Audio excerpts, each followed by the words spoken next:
Welcome dito ulit sa ating vlog, no. So yan, medyo bihira tayo makagala ngayon kasi maulan, no. So guys, dito tayo ngayon sa napakagandang lugar, no. Ayan.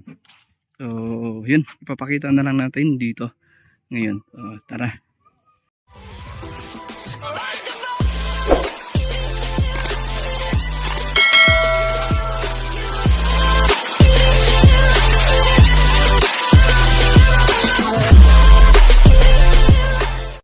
So ito guys, ito yung sinasabi ko na napakaganda ng lugar na ito.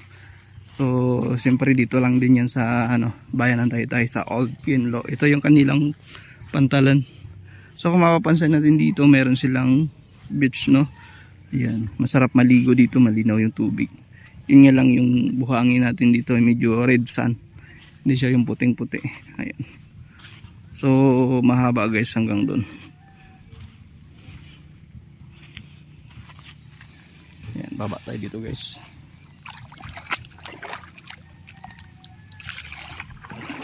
Masarap maligo dito guys, no.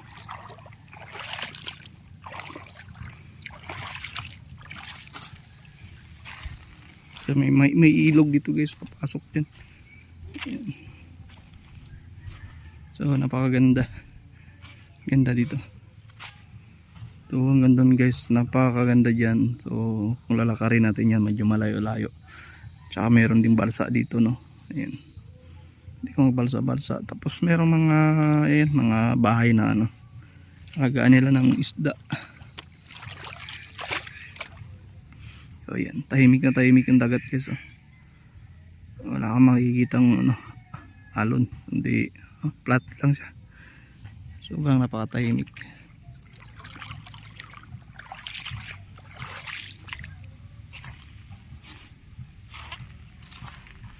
So napakaganda guys. Kahit saan ka pumunta dito sa Palawan, talagang pag dumaan ka sa tabing dagat talagang halos magaganda yung mga beach na makikita mo.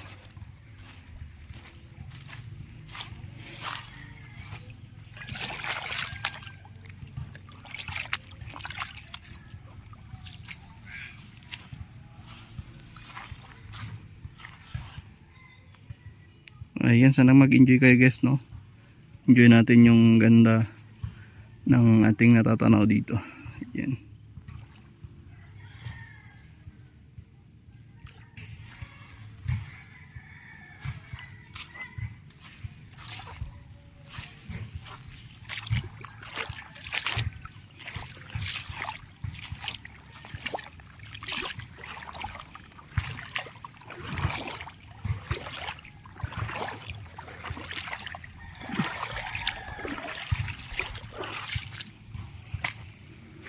Ito yung mga bangka nila dito guys. Ayan. Ilalim ng sampalok. Ang daming mga pwedeng pantanim. Ito yung pinaka covered court nila guys. Ayan, harap lang ng dagat.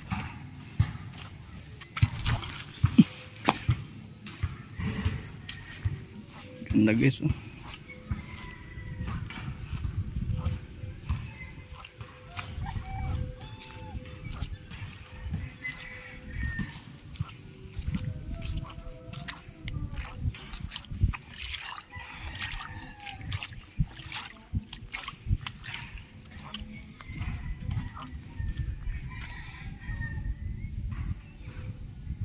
So yun guys, hanggang dito na lang ang ating video. Ayan, sana nag-enjoy kayo.